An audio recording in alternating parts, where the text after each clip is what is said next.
Random Fandom Chats. I'm Dee Dee. I'm Kendra. And this is Annabeth. Here we talk about anything sci-fi fantasy related, from books, TV shows, movies, comics, games. And today we're going to be talking about the TV show Wonder Woman, which ran in the 80s. Now, you of course had a lot more practical viewing of this show growing up, right? Right. I mean, I was a young, child when it was on, or teenager. Mm-hmm. And so, of course, it was a great show for me. Right. And I loved watching it. And then I introduced you to it when you were you actually introduced me to it pretty early on, because I've always been a big Wonder Woman fan. Batman and Wonder Woman were probably my two favorite superheroes there for a really long time. And one thing is, when I was a kid, I would get bored easily with TV shows and whatnot, but I actually do remember I actually really liked the TV show a lot, and, I'm not even sure what really, captured me with it besides the fact that it was Wonder Woman and, cool, awesome lady character. But, I mean, what was one of the things that you think that really captivated you with the show when you were a kid? Well, first of all, Lynda Carter just makes an excellent Wonder Woman. Mm-hmm. She's very strong but very feminine. Mm-hmm. Beautiful but tough. She has a very soft-spoken voice, and but she exudes strength. She's tall. She's got this beautiful, black hair and, beautiful eyes, and she just exudes everything you would think that Diana Prince and Wonder Woman would be. Definitely. And so I think that had a lot to do with it. I also think there was actually some pretty decent writing and stories on the show. You think so? I do. The first season was set back in the 40s during the World War II and the Nazis. And then, of course, they updated it for the 70s from when the show was being made. Yeah, because at the end of season 1... she went back to Paradise Island, and then years passed, or decades passed. Right, and basically, the main character, Steve Trevor, his grandson? I can't remember if it was son or grandson. Honestly, I can't remember either, but it was one of them. His son or grandson basically looks just like him, played by the same actor, Lyle Wagner. Does it say on season 2? It might not. Nope. Basically get stranded back on Paradise Island. It's a son. Okay, I thought so. Well, basically, since it's the 70s, that makes sense. Yeah, it makes sense. Get stranded back on Paradise Island, much like his father did, and looks exactly like him. Yeah, exactly like him. They never say what happened with his dad or mom or anything going on there, but basically Diana Prince saves him again, decides she wants to go back to the world again because they need her help. And, and I like, the show brings in her younger sister. Yeah, which that is was pretty really cool.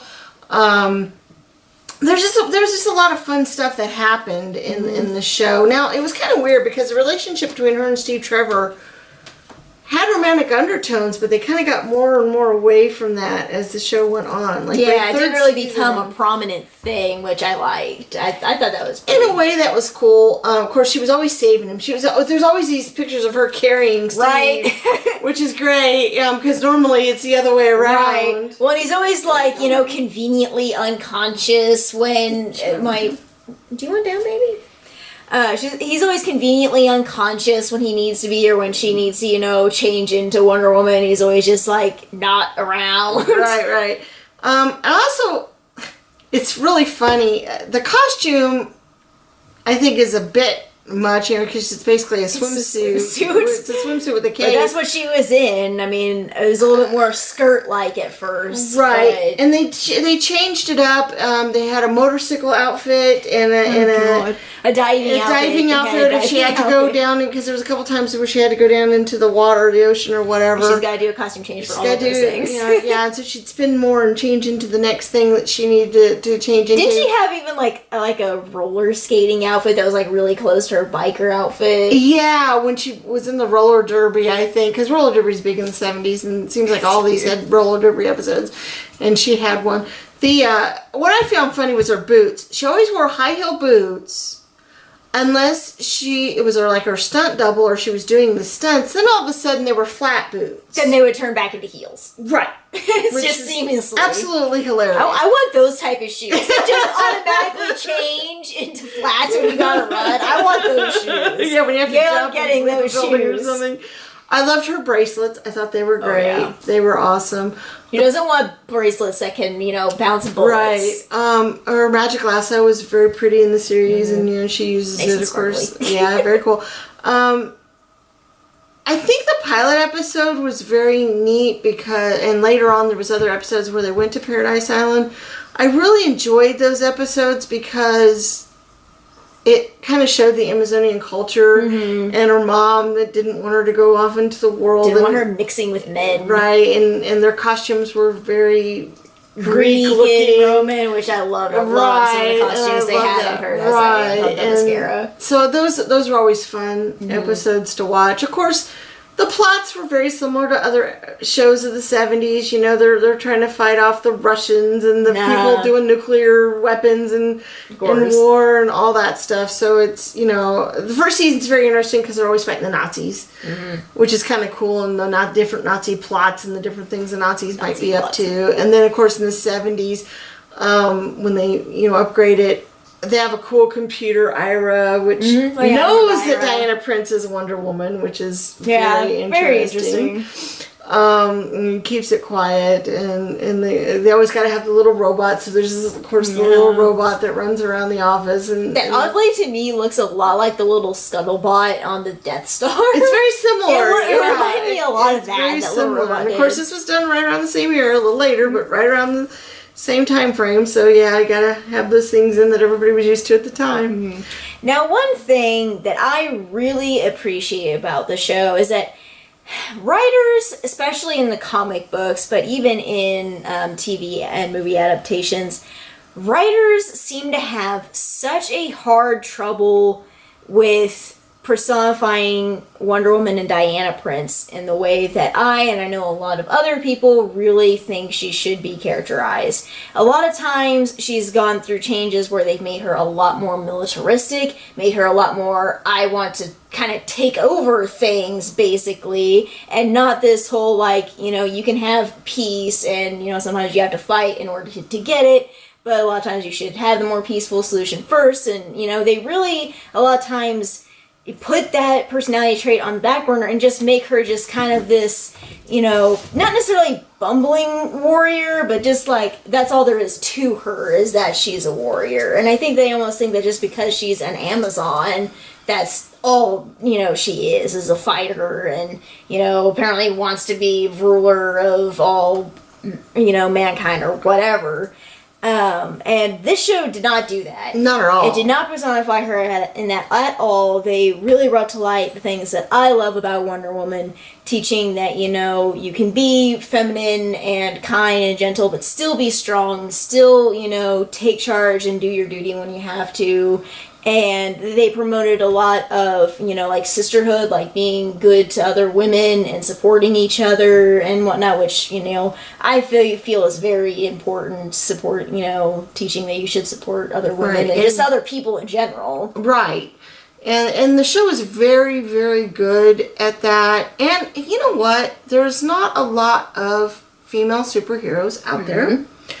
And I've had this discussion with people before, how Wonder Woman is one of the only prominent female superheroes, even in today's comic books. I mean, unless you consider, the mutants and X-Men or something like that, but if you're really wanting just a superhero who stands on her own, not with a team, which I'm not saying there's anything bad with, being on a team. Again, Storm is one of my most favorite Marvel characters, but standing on her own with her own comic book series, not necessarily part of a team, although she is part of the Justice League and whatnot.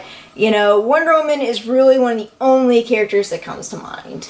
Yeah, I mean, there may be some others out there. I've had this debate with people several times. But she really is the one that you can think of, and she really is the one that's out there. And to grow up having a female superhero that is every bit as good as Superman or Spider-Man or Batman or any of the others that, we grew up with, is good because there just aren't that many out there, and I'm really quite disappointed they have not made the Wonder Woman movies yet. Right, we're finally getting a Wonder Woman movie this year, but it's like, really, it's taken 2017 before you finally decide to put her in a movie. Well, it's because a lot of people, like the executives, were like, oh, nobody wants to go see a Wonder Woman movie. Oh, she can't hold her own in a movie. I'm sorry. Can. I'm sorry. She had a 3-season run TV show in the 80s. I mean, well, actually, I think it was late 70s. This is actually, let's see. Does it even say? It was either really late 70s I thought it was a very late late 70s, but it could be 80s. It might we be. didn't look that up. Yeah, we didn't look that up. But anyway, I mean, for the time 75, period... 76, and 77. So Okay, it's even before Star Wars. So we're talking during a time frame in which science fiction generally did not last on TV very long. And she made it for 3 seasons. And Wonder Woman definitely can hold her own. You've got to have the right actor. You have to have the right writing and the right script. I mean, you just do. And the right director. Right. Which I think that they have probably succeeded in that in the movie that they're putting out. I liked the actress in Batman vs. Superman. I've said it before and I'll say it again. Wonder Woman was the only good thing about Batman vs. Superman.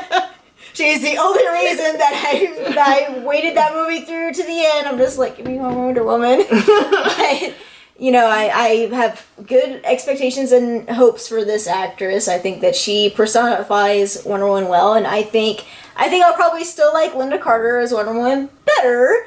But I think that she's going to come pretty close to being a really good actress for Wonder Woman. Sometimes that's hard. The first ones you see, you know, Christopher Reeve is still Superman for me, and kind of hard to see anybody else. And Lynda Carter's Wonder Woman, it's kind of hard to see anybody else. But, you know, you can. You know, it can happen. So, I mean, because Adam West was an okay Batman, but Michael Keaton was better. So, you know. Yeah, I like Michael Keaton as Batman a lot. So, you know, you can get people that you can see as other characters. And since obviously Lynda Carter can't do her anymore, although she still is a very beautiful woman. She's still, and you know what? I think she could definitely be Paradise Island. Interesting if they brought her back as this new Wonder Woman's mother. I know, right? That would be cool. That would be very cool.